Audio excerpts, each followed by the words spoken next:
Hello friends, क्या आपको पता है कि दुनिया की सबसे बड़ी मोबाइल मैन्युफैक्चर कंपनी कौन सी है? ऑब्वियसली आप सभी के दिमाग में आईफोन या फिर सैमसंग जैसी बड़ी कंपनियों का नाम ही आता होगा। पर क्या हो अगर मैं आपसे कहूं कि 1998 से 2012 तक दुनिया की सबसे बड़ी मोबाइल मैन्युफैक्चर कंपनी और कोई नहीं बल्कि नोकिया ही थी। जी हाँ, वही कंपनी जिसकी वैल्यूएशन आज $14 बिलियन की है, उसी कंपनी की वैल्यूएशन पहले $250 बिलियन की थी। और जिस कंपनी ने 2013 में कुल 44 लाख फोन को ही सेल किया था, उसी कंपनी ने 2007 में 463 मिलियन फोन को सक्सेसफुली सेल किया था। और अब आप सभी के दिमाग में एक सवाल आता होगा कि ऐसी कौन सी कमी थी जिसकी वजह से $250 बिलियन की वैल्यूएशन के साथ इस मार्केट में खड़ी हुई एक कंपनी आज इतनी बुरी तरह से फेल हो गई, जिसके फोन्स भी आज हमें मुश्किल से ही दिखाई देते हैं। और आज के टाइम पर आईफोन, सैमसंग, ओप्पो, वीवो जैसी कंपनी भी इससे आगे है। तो चलिए जानते हैं नोकिया कंपनी की उन गलतियों के बारे में जिसकी वजह से $263 बिलियन की कंपनी की वैल्यूएशन आज कुल $14 बिलियन ही बची है। नोकिया कॉर्पोरेशन को फ्रेडरिक एडवर्ड और लियो के द्वारा 1865 में खोजा गया था और 1998 तक Nokia globally fastest selling mobile brand company बन चुकी थी। और 1999 तक नोकिया कंपनी को $4 बिलियन का प्रॉफिट हुआ था, जो कि किसी भी मोबाइल मैन्युफैक्चर कंपनी के लिए बहुत बड़ी बात है। और 2003 में नोकिया कंपनी ने अपना नोकिया 1100 को लॉन्च किया था, जो कि दुनिया का बेस्ट सेलिंग फोन माना जाता है। और जिस टाइम पर बाकी की कंपनीज नई नई इनोवेशन और टेक्नोलॉजी को अपने फ़ोन में ला रही थी, उस टाइम पर नोकिया अपने क्लाउड 9 टेक्नोलॉजी पर ही अटल था, जो कि उसने खुद ही क्रिएट किया था। और ऐसा रिजल्ट आज हम देख ही रहे हैं कि एप्पल और आईफोन जैसी कंपनी कितनी आगे बढ़ चुकी हैं, क्योंकि ये अपने फ़ोन में नई नई टेक्नोलॉजी को लाते रहे।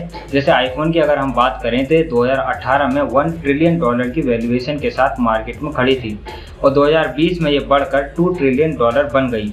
और नोकिया कंपनी जो 1999 तक दुनिया की सबसे बड़ी कंपनी मानी जाती थी, आज वो इनके आसपास भी नहीं भटकती है। और शुरुआती दौर में जब आईफोन की वैल्यूएशन मार्केट में बहुत तेजी से बढ़ रही थी, तभी नोकिया कंपनी ने सोचा कि मुझे भी एक ऐसा ही फ़ोन लॉन्च करना चाहिए और तब उसने अपना आईफोन किलर नाम से एक फ़ोन को लॉन्च किया।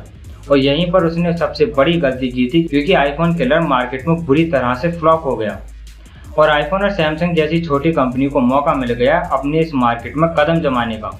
और अगले 5 सालों तक नोकिया कंपनी इतनी बुरी तरह से फेल हुई कि 2010 तक इसकी मार्केट शेयर वैल्यू बिल्कुल ना के बराबर हो गई थी। और नोकिया कंपनी इन सभी डाउनफॉल की वजह से बुरी तरह से घबरा गई थी और अब वो ये सोचने लगी कि इन दोनों कंपनियों को पीछे कैसे छोड़ा जाए। और फाइनली एक दिन नोकिया कंपनी डिसाइड करती है कि मुझे भी अपने स्मार्टफोन को मार्केट में लॉन्च करना चाहिए। पर वो एंड्रॉयड और iOS के पास जाने से घबरा रही थी, इसीलिए उसने अपने स्मार्टफोन में एक नई चीज़ को लाना चाहा और इसीलिए नोकिया कंपनी ने जाकर माइक्रोसॉफ्ट से हाथ मिला लिया। और यहीं पर इनकी सबसे बड़ी गलती थी, क्योंकि जब इन्होंने अपने स्मार्टफोन में विंडोज़ को लॉन्च किया तब लोगों को वो इतना कुछ खास पसंद नहीं आया, क्योंकि उसे यूज़ करना बहुत ज़्यादा कठिन था, जिस वजह से नोकिया कंपनी स्मार्टफोन इंडस्ट्री में बुरी तरह से फेल हो गई। और ये तो बहुत ऑब्वियस सी बात है कि जब कस्टमर को आपके प्रोडक्ट पसंद ही नहीं आएंगे तो वो अपना पैसा उन पर क्यों बर्बाद करेगा। और यही सेम हाल नोकिया कंपनी के साथ भी हुआ। लोगों को इनके स्मार्टफोन बिल्कुल ही पसंद नहीं आए, क्योंकि जिस टाइम पर सैमसंग और आईफोन जैसे कंपनी अपने एंड्रॉयड और iOS को लेकर बहुत ज़्यादा मार्केट बना रही थी, उसी टाइम पर ये विंडोज़ को लेकर आए थे, जो कि बहुत ही बुरा आइडिया था, क्योंकि एंड्रॉयड और iOS को यूज़ करना बहुत ज़्यादा आसान था। और सैमसंग ने तो अपने इतने अफोर्डेबल फ़ोन्स को बनाए थे कि हर कोई उन्हें यूज़ कर सकता था। और इसीलिए आज दोनों ही कंपनी की वैल्यूएशन मार्केट में टॉप पर है। और इन दोनों बड़ी कंपनीज के बीच में अब नोकिया बुरी तरह से पिसने लगा था। और नोकिया कंपनी के इस मार्केट में फेल होने के और भी बहुत से रीज़न थे। जैसे 2007 में उसने रेवोल्यूशन के नाम पर नोकिया 95 में वाईफाई, जीपीएस और अपने 5 MP का कैमरा और स्टीरियो स्पीकर को लॉन्च किया था, जो कि इस स्मार्टफोन की रेवोल्यूशन की जग के लिए काफ़ी नहीं था। और जिस टाइम पर बाकी की कंपनीज स्मार्टफोन की तरफ बढ़ रही थी, उसी टाइम पर नोकिया अपने फीचर फोन्स को लेकर ही अड़ा था, क्योंकि नोकिया को ऐसा लगता था कि फीचर फोन ही आगे जाकर भविष्य बनेंगे, ना कि स्मार्टफोन। उन्हें लगता था कि स्मार्टफोन आगे जाकर पूरी तरह से पिट जाएंगे और उनकी ये सोच बिल्कुल गलत थी। और जब तक ये बात नोकिया कंपनी को समझ में आई कि स्मार्टफोन ही आगे चल के फीचर बनने वाली हैं, तब तक बहुत देर हो चुकी थी। और एक और बड़ा रीज़न था कि नोकिया ने अब तक अपने स्मार्टफोन को लॉन्च नहीं किया था, क्योंकि वो एंड्रॉयड को इतना कुछ खास पसंद नहीं करता था। उसे लगता था कि एंड्रॉयड आगे चल के बहुत बुरा फ्लॉप हो जाएगा। और इसीलिए जब उसने अपने स्मार्टफोन को लॉन्च किया तो उसमें विंडोज़ को लाया, जो कि लोगों को उतना कुछ खास पसंद नहीं आया। और जिस टाइम पर बाकी की कंपनीज अपने स्मार्टफोन में नए नए फीचर को लाने में लगी थी, उस टाइम पर नोकिया अपनी जिद पर अड़ा था। और अपनी इसी जिद की वजह से आज ये कंपनी बहुत बुरी तरह से फ्लॉप हो गई। और एक और वजह थी जिसकी वजह से ये कंपनी बुरी तरह से फेल हो गई, और वो थी इनकी मार्केट स्ट्रेटेजी। जैसा कि आपने देखा ही होगा कि सैमसंग और आईफोन जैसी कोई भी कंपनी जब अपने फोन को लॉन्च करती है तो वो उसे एक सीरीज में चलाती है, जैसे आईफोन 1, आईफोन 2, आईफोन 3, आईफोन 13 और आईफोन 14। और इसी वजह से ये कंपनी इतनी ज़्यादा पॉपुलर भी हो रही है।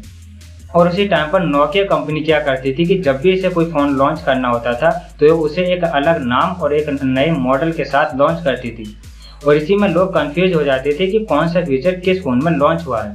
अब अगर सैमसंग को अपने कैमरा में थोड़ा कुछ बदलना होगा तो वो उसे अपनी एस सीरीज में ही रखेगा, पर नोकिया को अगर ऐसा करना होगा तो वो उसके लिए एक नया नाम और एक नया मॉडल जरूर देगा। और नोकिया ने अपनी इस स्ट्रेटेजी को उस टाइम पर बदला ही नहीं, जिस वजह से ये फेल हो गई। और एक और वजह थी कि नोकिया कंपनी इतनी बुरी तरह से मार्केट में फेल हुई क्योंकि उसे लगता था कि मैं तो बहुत आगे हूँ तो मुझे कोई भी पीछे नहीं छोड़ सकता, क्योंकि सैमसंग और आईफोन जैसी कंपनी उस टाइम पर इसके सामने बहुत छोटी थी। पर आज के टाइम पर आईफोन, सैमसंग और गूगल जैसी बड़ी कंपनी ने इसे बहुत पीछे छोड़ दिया है। और वो कहते हैं ना कि डोंट जज a book by its cover, यही बात नोकिया को बहुत लेट समझ में आई। और आजकल तो हमें नोकिया कंपनी के फ़ोन बहुत कम ही देखने को मिलते हैं। इसी की वजह कुछ नए फ़ोन भी मार्केट में आए हैं, जैसे ओप्पो, वीवो, वन प्लस, और इन सभी ने अपनी मार्केट बहुत तेज़ी से बढ़ाई है। और इस बात को भुलाया नहीं जा सकता कि 1997 से 2007 तक ये कंपनी मोबाइल ब्रांड की सबसे बड़ी कंपनी थी।